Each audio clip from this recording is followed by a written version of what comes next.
Hi Year 3, I hope you're all well and looking after yourselves. It's Miss Yateman here again.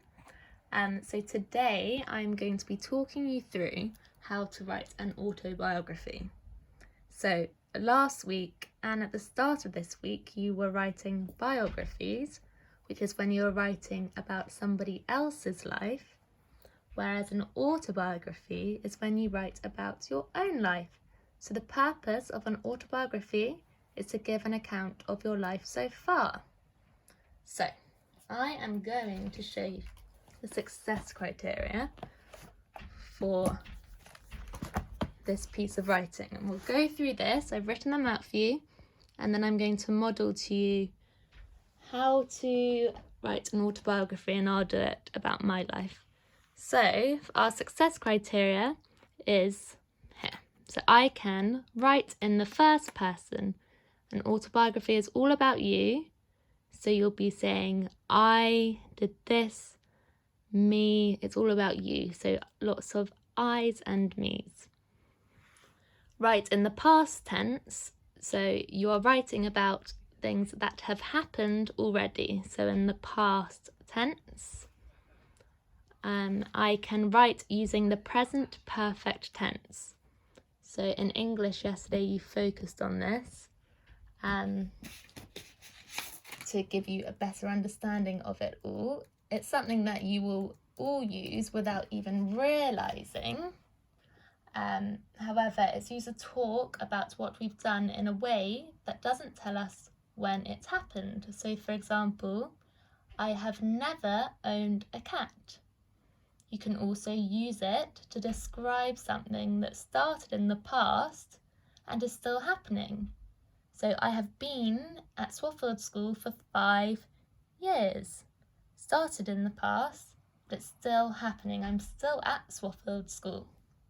And then you can use it to talk about something in the past that still has an effect today. I have done the shopping. Okay? So don't worry too much about that one. You use it without realising, but you need to understand it, okay? And so that's why I did the active learn activities yesterday. If you're still unsure, go on to the active learn activities again and do some more exploring. So the next part is write about my life in chronological order. Remember, chronological order is in time order, okay? I can use conjunctions and I can use paragraphs to organise my work. Okay, fab. So the first paragraph we are going to write about is going to be about our early life, okay? So I'm going to try and do this one-handed with the camera. Mr. McNulty had his own cameraman, which I'm very jealous about, but I will try and do this for you. So with an autobiography, you want to try and add in some extra detail so it's interesting for the reader to look at, okay? You can sort of add details about the weather, what it was like, just any interesting details to make it more of a story. So I am going to do mine. Oh, I'm so sorry. Here we go, this is better. So I'm going to start it off about when I was born, and I'm going to introduce my family. On the 6th of June 1994, I was born on a calm summer's day at St. Peter's Hospital in Chertsey. So I have introduced when I was born and where I was born. So I'm now going to speak about my parents and introduce them. So I was welcomed into the world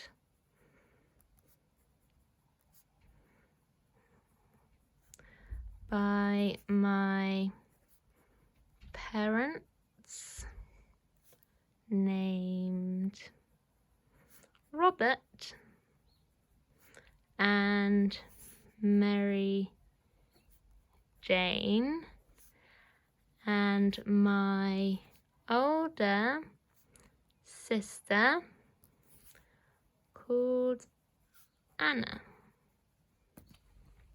Okay, so I might want to give a little bit more background knowledge, and so I'm going to write about what my parents did. So my father worked, it's past tense. My father worked for a pharmaceutical. Now I had to look up how to spell this word, okay? So if you can't spell words, don't worry, but it's useful to look up how to spell them. Pharmaceutical is a very long word. So it's a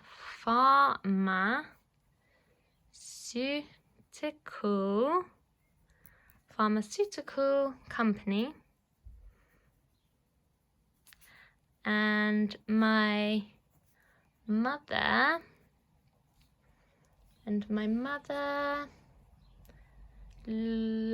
stayed at home looking after Anna and I. And then I'm just going to say we had two beautiful cats named Max and Missy. And that is my first paragraph. Okay, I'm going to stop this video and then do another one for the next couple of paragraphs, okay?